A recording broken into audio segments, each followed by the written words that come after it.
Your Excellencies, ladies and gentlemen, welcome to the signing ceremony. The agreement to be signed is a memorandum of understanding between the Ministry of Defence of Finland and the Ministry for Foreign Affairs of Iceland regarding bilateral defence cooperation. May I ask Minister for Foreign Affairs, Ms. Katrin Tómasdóttir, and Minister of Defence Antti Häkkänen to sign.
The ceremony has ended, and now we will continue with the press conference.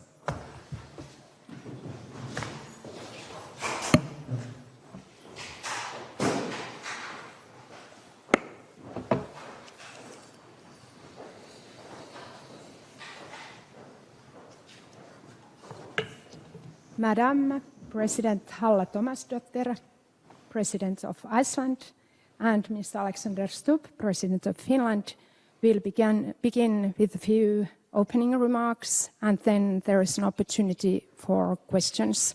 Mr. President. Thank you very much. I'm delighted to welcome Halla here to Helsinki in slightly Icelandic weather, but nevertheless, I think this visit is yet another sign of the strength of the relationship between our countries. We're both Nordic countries, values-based countries, and we share common interests and values, and we have both a strong relationship, of course, with nature. Today we've discussed our bilateral relations, our political relations, our security relations. We've discussed the Arctic, economic cooperation, entrepreneurship, education, as well as opportunities of people in our countries. We have spoken about our transatlantic relationship. We have spoken about Ukraine and Russia. The importance of Nordic cooperation has increased during recent years. As northern neighbors, Iceland and Finland are actively involved in this cooperation. And in times like these, it really matters to know who your friends are. And I think the bond that you and I have forged from the beginning when we started this office is a portrayal of that. Today, as you saw, we also signed a memorandum of understanding on bilateral defense cooperation between our countries, and this agreement, of course, paves the way for further cooperation. We saw one example of this in February when the Finnish Air Force took part in NATO's air policing mission in Iceland, and Iceland, of course, is a founding member of NATO, and Finland's NATO membership has further strengthened the defense relationship between our countries. Our cooperation also continues within the framework of the Joint Expeditionary Force, JEF, and it's important to say that security in the Baltic Sea and the Arctic region remains of high priority to Jeff. And lest I forgot to mention, we did discuss Arctic issues as well. The importance of the Arctic continues to grow. It's becoming part of the global geostrategic chess game, whether we like it or not. The impact of climate change will be strongly felt in and around the Arctic. With Iceland, we share the goal of a peaceful and prosperous and stable Arctic. And let me finish by saying that there's also a lot of potential for economic expansion. The startup scene, for example, is thriving in both of our countries. We'll do some more business-oriented work tomorrow. Currently, however, trade and investments figures lag somewhat behind those of our Nordic landlocked neighbors, and we hope that this state visit, with its large accompanying business delegation, will boost bilateral economic relations. Even though we are a few hours apart in terms of time zones, Helsinki and Reykjavik are actually quite close. We're connected by quick direct flight with both Icelandair and Finnair. 2.5 hours, I think. Mm-hmm. So once more, thanks, Halla, for accepting the invitation to this state visit, and I'm looking forward to spending time with you today and tomorrow. And I'm looking forward to spending time with you today and tomorrow. Thank you, Alex. And good day, everyone. It has been a great pleasure for me to meet with President Alex Stubb here in Helsinki. Thank you for the warm welcome. Our conversation was not only warm and constructive, it also reflected the deep and growing friendship between Iceland and Finland. Our two countries are bound by shared values, democracy, equality, sustainability, and peace. And in today's changing world, a world of disorder, as you have often aptly called it, those values matter more than ever. President Stubb and I discussed the evolving roles of Finland and Iceland within NATO and the growing significance of Nordic security cooperation. Finland's accession into NATO has strengthened the alliance, and Iceland remains firmly committed alongside our allies to upholding sovereignty, international law, and the core values that sustain our collective security. The signing of the Memorandum of Understanding on Defence Cooperation between our two countries marks an important milestone, reinforcing the close friendship and steadfast alliance we share as NATO partners. I also want to underline in this context that Iceland continues to stand in solidarity with Ukraine, united with others against Russia's ongoing aggression, and we are unwavering in our commitment to peace and democracy. Finland and Iceland are also partners in shaping a new kind of progress and approach to human security, one that puts people and planet first. Through our work in the Well-being Economy Government Alliance, Finns and Icelanders alike are rethinking what economic success truly means in the 21st century.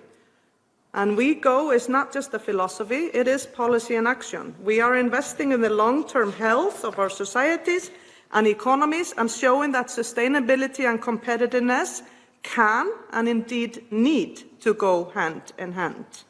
Our innovation communities are also closely connected.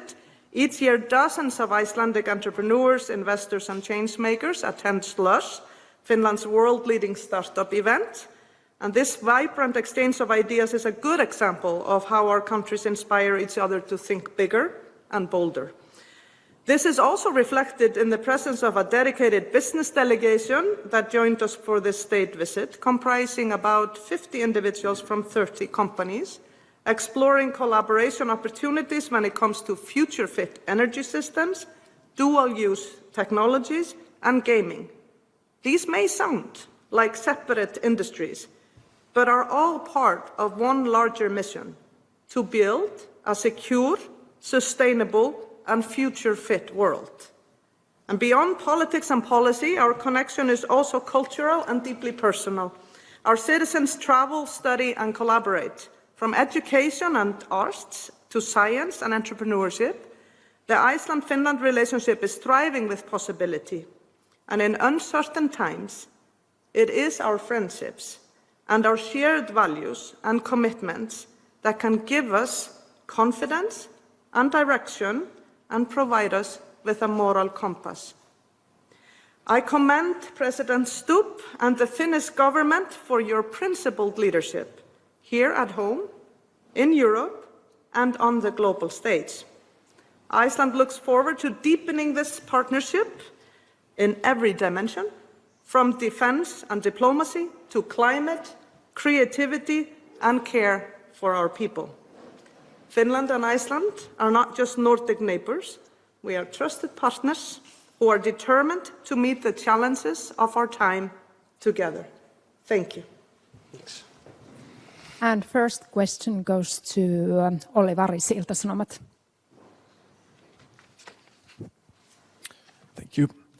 According to Jens Stoltenberg's book, Donald Trump questioned Iceland's existence in NATO in his first term as a president, as Iceland doesn't have armed forces.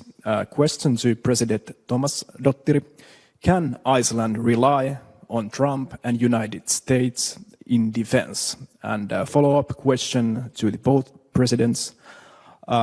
Iceland and Finland signed this memorandum of understanding regarding bilateral defense cooperation. What can countries achieve together in defense? Can you give any concrete examples? Thank you. Maybe I'll start with the first part of your question. Iceland and the United States are founding members of NATO. Iceland has a bilateral defense agreement with the United States since 1951, and we've enjoyed a very positive, long-standing relationship with the United States, and we have no reason to believe that is changing.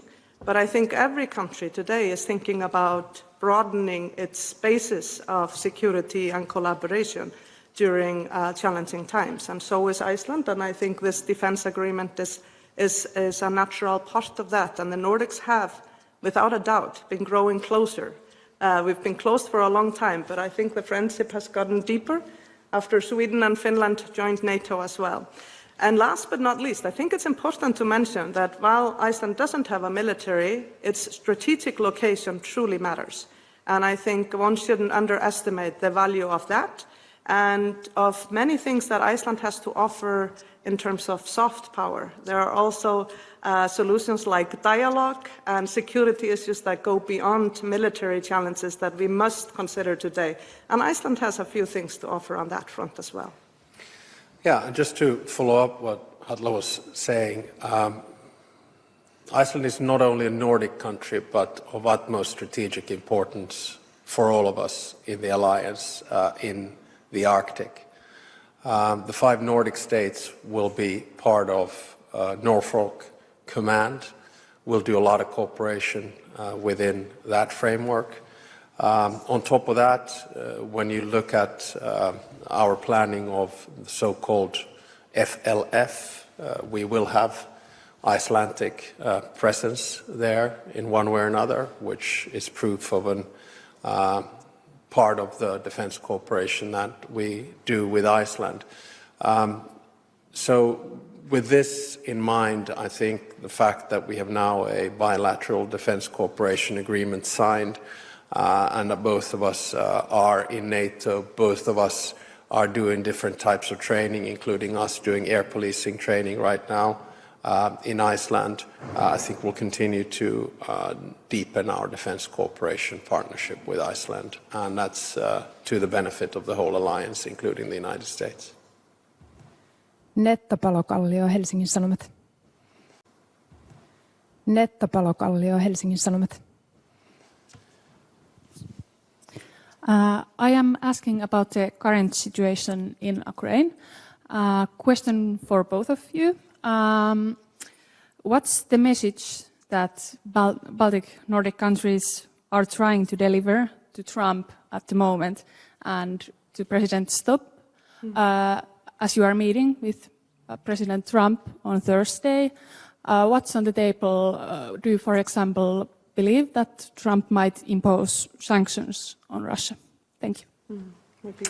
Sure. I think the basic message is that Ukraine is in a better place than they were a year ago. And there are reasons for that. Their military capacity has strengthened. And if you look at the situation on the battlefield, we are speaking about a war of attrition where there's very little movement one way or the other. In the past roughly 1,000 days, Russia has advanced only 1 percentage point of Ukrainian territory. In the meanwhile, of course, we've seen developments in the Sumy region over the past few days and weeks that have shown Ukraine's capability to advance. I also think that the Russian economy is not in a good place, which means that their interest rates and inflation is over 20%, which means that their reserves are close to zero, which means that their economy will not be growing this year, which means that they will probably have to increase, for instance, their value-added tax.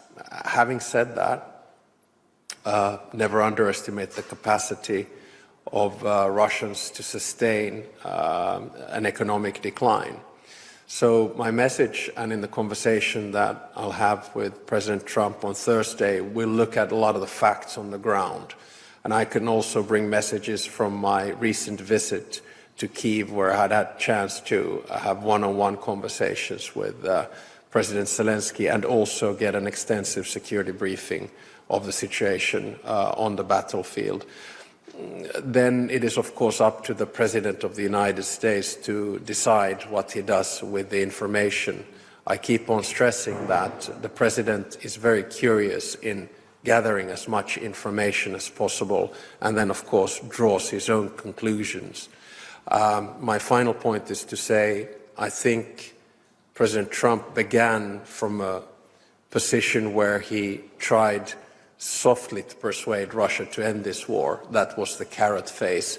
And of course, with the latest language that he has put forward, I see a stick emerging. How big that stick is going to be is in the hands of the president himself.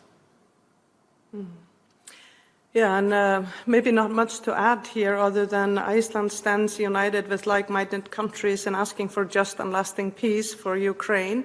I think the stick is partly in the hand of the United States president, but also I would say in the clever setup of the use of the frozen assets, which is in Europe's hands. And I think those two are the responses that are needed to get to a just and lasting peace and broad-based solidarity amongst those of us who need to live in a world that is rule-based, where sovereignty of nations is respected.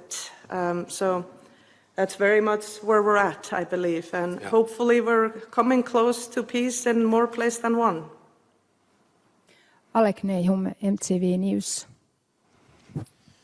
President Stubb, you obviously covered this a bit already, but on Thursday in Washington you will be meeting President Trump. Why is this meeting taking place now, and are icebreakers on the agenda? Well, we have many issues on the agenda with President Trump.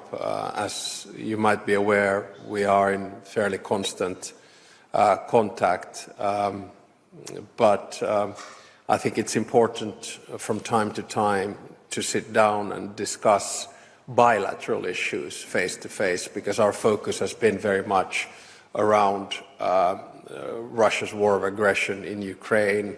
It's been around NATO and the alliance. It's been around few industrial issues, including icebreakers. So we have a very broad agenda for Thursday, and I look forward to the bilateral conversation and being in the Oval Office as Finland, not as part of a broader delegation. And the last question goes to Finnish news agency Anni Keski-Heikkilä. Thank you. To President Stubb, it's very exceptional for the Finnish Prime Minister to have a meeting with the President of the United States. So why is Petteri Orpo attending now on this trip and in the meeting? And since you are both going, and if the topic is icebreakers, how big of a deal should we expect? And are we talking old or used or new icebreakers? Good try. This time around, the agenda with the President of the United States is broad, and it includes economic and industrial issues. So I took the unilateral decision of having the Prime Minister as part of the delegation, asked him whether he would like to join, and of course he would. Thank you very much. Press conference has ended. Thank you. Thank you.